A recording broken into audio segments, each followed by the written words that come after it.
Hello, and welcome to Banjo Strings and Drinking Gourds, How America Culture Came to Be, the podcast of the Frontier Culture Museum of Virginia. I'm Alex. And I'm Rachel. Today's topic is something I find highly intriguing. We're talking about the rise of alcohol, how alcohol became important, often vital, and then something to drink on your downtime. And Alex definitely knows a lot about this, as he's the museum's brewmaster. Yes, we do actually brew beer at the museum in traditional methods. And as Alex's favorite site to brew is England, that's a good starting point for today's episode. There are actually quite a few options for drinking 17th century England and most of Europe. Tea and coffee are becoming popular, and both tea and coffee and hot chocolate come into London in the 1650s. There is wine from the continent, largely France, that is so strong and made for shipping that it's watered down before drinking. Cider from both apples and pears is also popular, particularly in the north and west. Rum, a byproduct of the sugar refining process, is definitely becoming a popular choice, especially among the lower classes initially, and then spreading via rum punch to the upper classes. Other distilled liquors include brandy, port, and sherry, all from grapes. Distill and still has a way to go, but the process is being refined for products like gin and whiskey. But the most popular is definitely beer or ale. You may have noticed that there are a few exclusions from that list, namely milk and water. People just weren't drinking milk, which was probably a good thing given the lack of pasteurization. But milk was largely reserved for cheese and butter making, along with baking that often required new milk. Water, on the other hand, was just not potable. Thousands of years of habitation, including non-enclosed pasturage, runoff from tanneries and butchers, along with poor sanitation, led to water rife with bacteria. The boiling factor that made tea, coffee, chocolate, and the alcoholic beverages drinkable was not widely acknowledged. We did mention before beer and ale, and in the 17th century, or I should say at the start of the 17th century, there is a distinct difference between beer and ale. Beer in England has hops, ale does not. And we need to backtrack a little bit. Hops were introduced to England by the Dutch in the 15th century, about 1450, and it takes them a long time to become popular in the process of making beer. Before that time, ale was made from barley malt, or any type of grain that's been malted, and water, which gets boiled. Ale in the past, instead of using hops, they added things like ground ivy, bog myrtle, rosemary, or any other types of herbs. It is a very different drink. It is more sweet. It goes bad very quickly. When they made it, they did not make huge quantities of it. And consequently, there were many people making beer, much more so than today. And the majority of people making ale were women. There is a great book which is called Ale, Beer, and Brewsters in England, Women's Work in a Changing World, 1300 to 1600 by Judith N. Bennett, talks about women's work and how they were making ale. Generally, they are making it a couple of times a week, and people would come to them and buy a pitcher at a time. It is very interesting that money at this time, or coinage, is so valuable that what they are buying is not even worth a penny. So there are all sorts of interesting ways where this transaction has taken place, but there is a fixed value on what the ale is sold for. This all changes when hops comes into play. Hops has an antibacterial agent to it, and consequently it makes the liquid or the beer last a lot longer than ale without hops. And the other strange thing it does is you do not need to use as much grain in producing the drink. And it makes big changes. All of a sudden, you can make a lot more that will last a lot longer. And the taste is no longer sweet, it's more bitter. And it takes a while. The English do not like this beer at first. And there are some cases where they're trying to get authorities, especially in cities and towns like London, to ban the new beer and concentrate on ale because ale is British.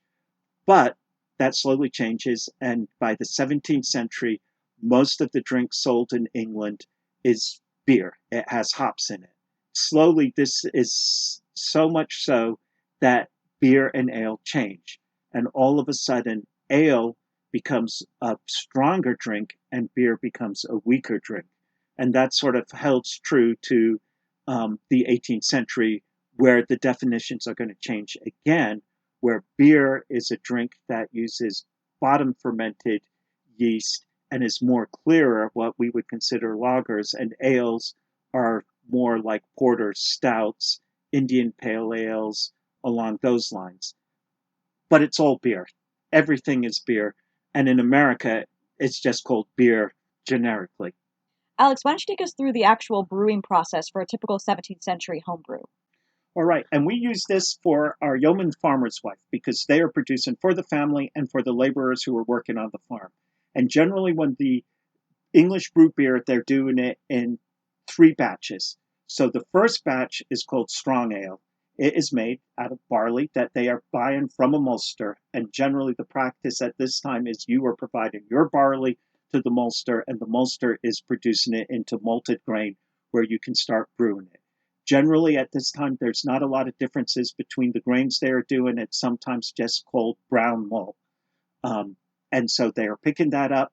They are boiling some water. They're letting the water cool, and then they are putting this barley malt into the water to let it seep for about an hour to 2 hours at a time. Then they're going to strain it. Then they're going to add the hops, and this is now called wort, and they're going to bring it to a boil and boil it for a good hour to an hour and a half. Then they are going to put it into huge tubs, and they're going to let the tubs sit overnight for a day or two, or maybe 3 days. And how they get it to begin to ferment depends on the actual brewer. You can use wild yeast. There are yeasts in the air, but it gives you a little risk of how the beer is going to turn out because you never know if it's going to be good or not. And they know it's working because they will see the reaction because it's in tubs. And once it's gone through the first, what they call fermentation, then they are going to strain it and put it into a keg. And then sometimes they might add added sugars or added other ingredients to it to get it to ferment again. And then they're going to watch it. And when that fermentation is over, then you bung the keg. And in about 3 to 4 weeks, you'll have a good beer. That's strong ale. The next batch is called table ale or ordinary ale. You're using the same grains over again, so there's not going to be quite as much sugars in it. And you're going to go through the whole process all over again. The big difference is the first batch we mentioned, the alcohol by volume could be 4%, maybe up to 6% on a strong batch. The ordinary or table ale is between 2 and 4% alcohol by volume. The third batch is called small ale. You're using the same grains all over again. You're doing the whole process all over again. And because there's even less sugars in it, small ale is more like 1 to 2% alcohol by volume. The drink the British are drinking on a daily basis is small ale. A lot of historians suggest that the English are drinking about a gallon of ale a day. And if you stop and think about it, in our day, we will start our day by drinking tea or coffee or water or milk. And then throughout the day, it could be soda, more tea, more coffee, fruit juices, anything along those lines. At the end of the day, you might have a beer, you might have a glass of wine. You're probably drinking more water, more soda, more drink. And if you add that all up, it begins to become quite a bit of liquid. In the 17th century, think of every time you have a drink, more likely than not, it is going to be ale. Small ale during the day when you're working, table ale maybe at night, and strong ale on special occasions or maybe late at night when you're drinking. And the one thing we also mentioned, children are drinking ale, cider, right from the get-go. From as soon as you stop nursing, you're drinking beer and cider. The only other option might be that children were getting the whey from making cheese. So if everyone's heard the nursery rhyme of Little Miss Muffet sat on top of it eating her curds and whey, that's usually because as the curds are compressed, the whey comes out from the milk, and that is the only real dairy product that the 17th century people are drinking, and it's reserved for children. I should say that when we make cheese and butter and we have whey left over, it looks very unappetizing. It does not look like something you really would want to drink. We feed it to our pigs.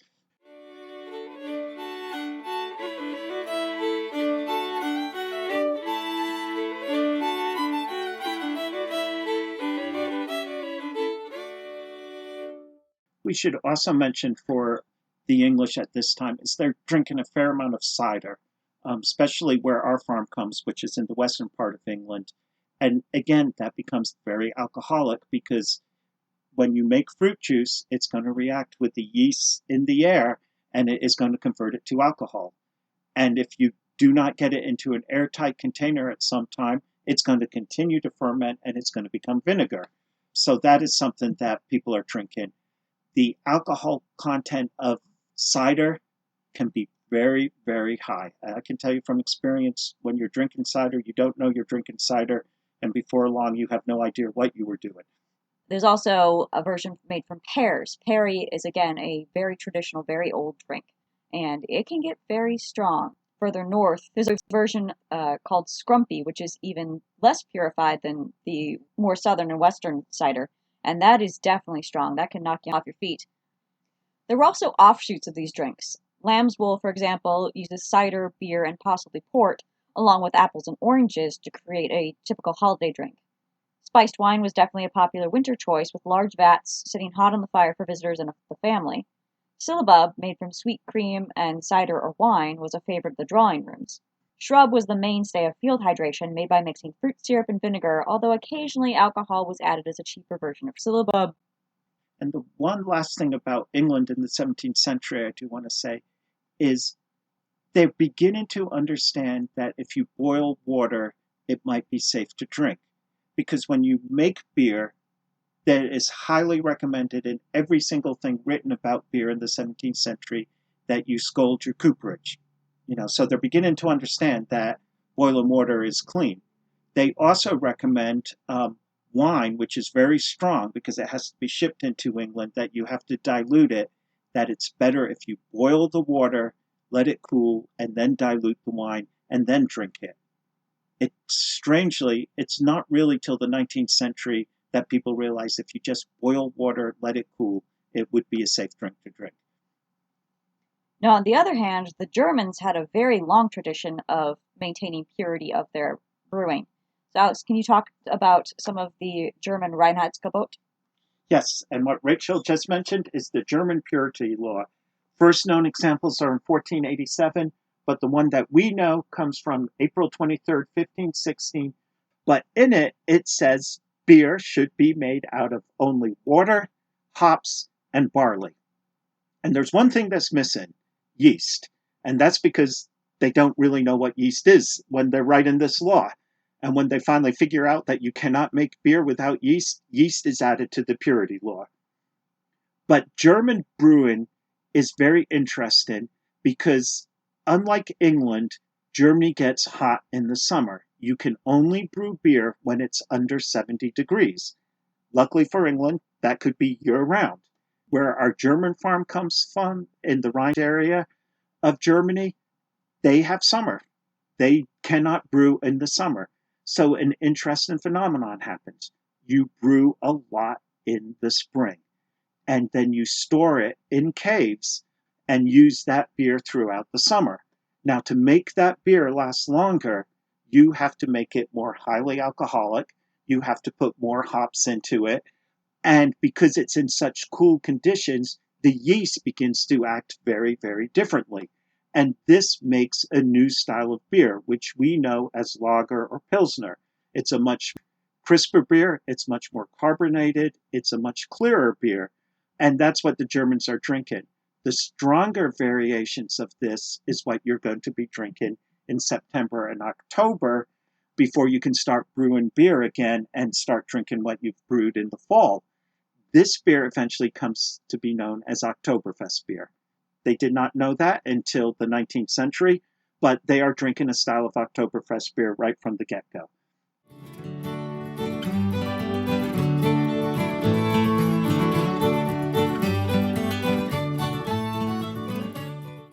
And so these two styles of beer, lager and pilsner that the Germans are drinking, and ale, which basically it's porter, stout, and ale that the British are drinking. Today, if you go into a brew pub, those are the types of styles you're drinking. Except today, they seem to think that you can add grapefruit, seaweed, coconut, anything into beer and then make a new version. I disagree with that part. Although my favorite now is the ancient beers that are coming back as people go through and do residue analysis on archaeologically excavated pots, even from very early on into antiquity. For example, Midas Touch by Dogfish Head Brewery is a recipe that was made only using the ingredients found off of residue analysis in a specific pot from the Mediterranean. And let me tell you, that is a very strong version of a very early ale that, again, as Alex was saying, uses honey, uses spices, doesn't have a whole lot of the grains. But it is very interesting what we can do archaeologically to recreate some of those early recipes. I'm looking forward to drinking that. I have not drunk that yet. And because this is not the 17th century, Rachel and I cannot drink while making this podcast. No, instead we have to turn to something that was much more common for the early colonists, especially as they didn't have quite enough access to their malts early on. We have coffee in front of us right now. But speaking of that, Alex, why don't you go ahead and tell us a little bit about the colonial brewing? The early colonists, when they first get here, are amazed at how good the water tastes. And you hear that on a lot of accounts, how the water has a good taste to it. It doesn't make you sick. And they think this is a very good thing because there is no taverns to buy ale or anything else along those lines. But humans being humans, they soon ruin that. You want to live near a good water source. You want to bring your animals to a good water source. And before long, you have the same contamination that you have all over Europe, and the water is going to make you sick. So you have to start looking for alternative sources of drink. And this is when they start making alcohol drinks again. The Chesapeake area is a very interesting climate, and it is hard to grow grains. And so that becomes an issue. It is also hard to grow hops, and they just don't like the hot weather. They like cool, damp weather. The next thing is when tobacco becomes the predominant crop in the Chesapeake area, that leaves little room for grains. So the alternative for making drinks is they're going to go heavily into cider. They're going to make a lot of cider. They're going to make a lot of perry. And another crop that grows very well here is peaches, which is going to lead to peach brandy. The other items that they're using for making drinks are what I consider unusual, but they are going to start using persimmons. They are going to start using birch beer. And when sugar becomes more and more common, one of the byproducts is molasses, and they're going to use molasses for making a beer. They also are going to start experimenting with corn and making corn type beers. And to discuss these beers, someone who has made lots and lots of them is Rachel. So, along with the water issues and the limited access to grains, especially once you get out to the frontier, especially as you come out to the valley, grain doesn't travel well. Especially when it's malted, it's very easily ruined. As soon as it gets damp, it starts to sprout and ferment, and once that happens, the barley is ruined. So, malted barley didn't make it out to the frontier as fast as it did to the coastal areas. So, again, as Alex was saying, frontier has been turned to native sources of sugar for fermentation. So things like what's called pompion or pumpkin, green corn stalks, persimmons, molasses, and spruce tips. These are what we're calling beer on the frontier, but it's actually more like cider. So we actually brewed quite a few of these styles on our 1760s farm. And the persimmon beer we produced this past autumn was actually pretty good. It was described in the early recipe as a champagne-like effervescence, which we pretty much got. It was very light and sparkling. And we're not alone in recreating these beverages. Just as the archaeologically driven residue analysis has produced some of the really ancient ales, a lot of contemporary brewers are also turning to some of the more historic or revolutionary period recipes for beer. Yard's Brewing, for example, has a Poor Richard's Spruce Ale based on Ben Franklin's own recipe, and it's part of their Revolutionary series, which also recreated Jefferson and Washington's personal recipes for brewing. I have to say, though, that Benjamin Franklin had very poor taste. Spruce beer is possibly the most disgusting drink I've ever had in my life. Molasses-based beers, on the other hand, like Washington's porter recipe, are quite tasty. The molasses beer I have tastes a little bit like whiskey. It's got a punch to it. Definitely. The sugars, again, like the older ales, the sugars kind of disguise how potent these brews actually are. And I will also say that Rachel's persimmon beer was excellent. I thought it was the best beer we've ever made at the museum. Now, persimmon beer is actually one of the more complicated recipes. It's not just putting things in a pot and brewing it. Persimmons are fussy things, and they also, native persimmons, wild persimmons, actually have a very small amount of fruit with a very large pit, and you have to actually take the calyx out. So what you have to do is actually mix the persimmons as a starchy fruit. Once they're really nice and squishy, you have to mix in the fruit mash with a bunch of bran or wheat germ. And that's actually what's going to start kicking those sugars into fermentation. So you actually have to basically make a persimmon-based flatbread by very slowly baking these thin cakes. And then you put that in the pot, and then you let that start to ferment on its own. And it's actually mostly a cold brew, which is quite different. So it does recommend boiling for about half an hour at the end, which is how you're actually sterilizing your water. And it's got a very tart taste to it. And if you ate a persimmon, they are very, very tart. Even once it's fully ripe. Many of these unique drinks were served in taverns. And in fact, many taverns became known for making certain types of drinks or certain types of punches. In the 17th century and early 18th century, taverns were mostly run by women.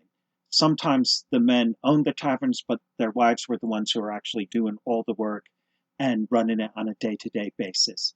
And some examples, if you go to Colonial Williamsburg, they have a tavern called Christiana Campbell's that was named after the person who was running it. And she was in a prime location just near the Capitol. Where we think commercialization comes into alcohol production is on the big scale plantations. You can only make so much cider before it begins to go bad, and you have to find an alternative source to buy some. And that seems to be the plantations. Plantations had a huge source of labor, enslaved people. They had plenty of land. A lot of these plantations were 10,000 acres or so. They are able to make huge orchards of apples, pears, peaches. And one of the ways they have is to make huge quantities of cider, brandy, or all sorts of drinks, which in turn they're then selling to the taverns or to middling sorts of people when they run out. Plantations also act very much like a town, because within the plantation you might have an enslaved person making shoes, you might have an enslaved person making clothes, you might be making other items, blacksmithing, cooperage, and these are where people are coming to buy their goods. And Virginia is unique in that it has very few towns in the plantation areas. It's a little different in the valley where there are more towns, but it was settled a little bit differently. And that's something that you'll have to listen to a future podcast to find out about.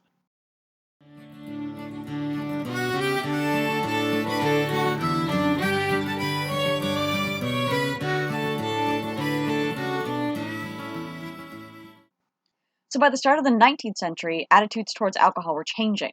The Second Great Awakening was sweeping the nation by 1820.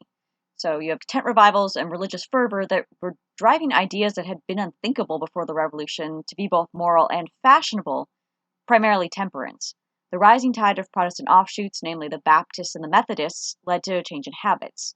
The growing middle class was the driving force, and anyone who deviated from their strictly defined moral actions was considered wicked or immoral.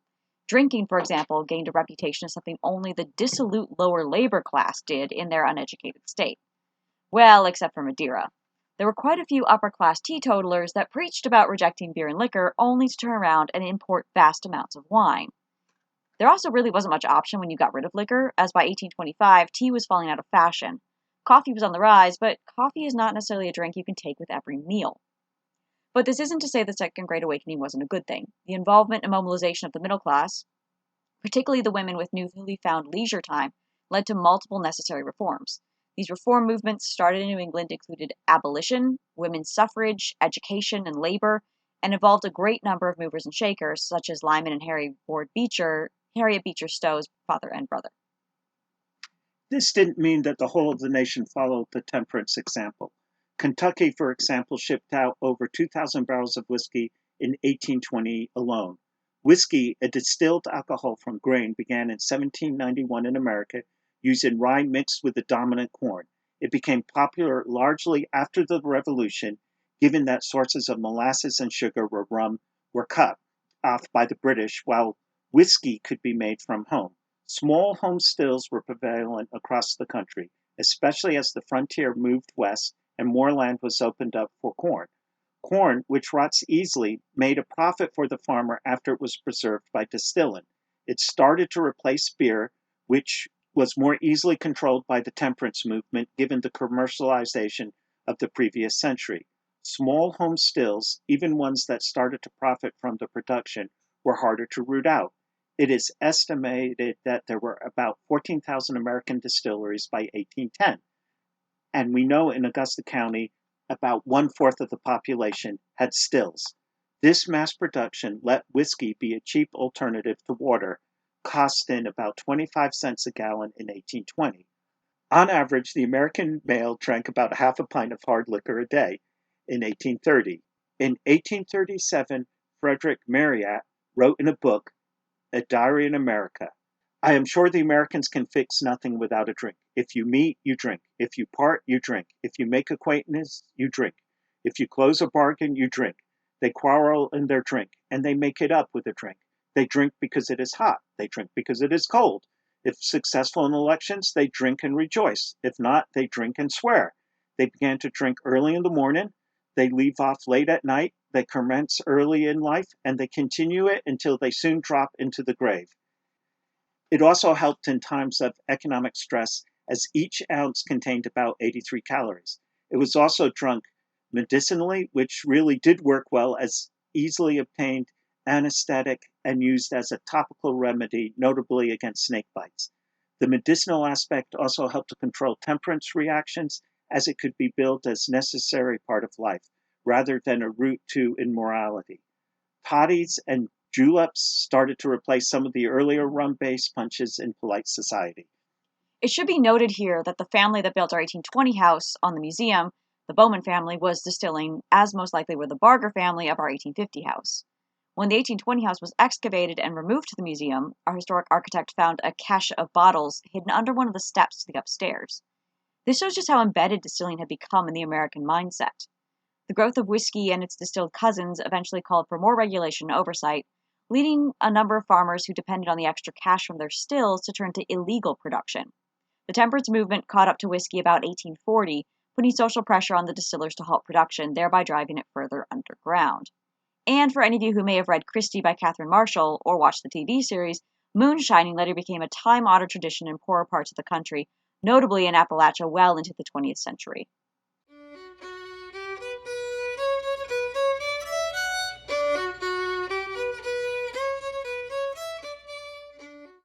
I believe the biggest reason why people started drinking less and less alcohol was not so much the temperance movement, but it was technology. All of a sudden, different drinks started to come into play. Milk becomes very popular at the end of the 19th century. This can only happen through pasteurization and refrigerated railroad cars. So you needed to have a good railway system, which America was building in the 19th century. You had to have these refrigerated railway cars, which was happening at the end of the 19th century. And you needed to have a more urbanized society where you can take this milk that's been pasteurized, is cold, and put it into a store which has refrigeration. So that begins to change and that becomes an option.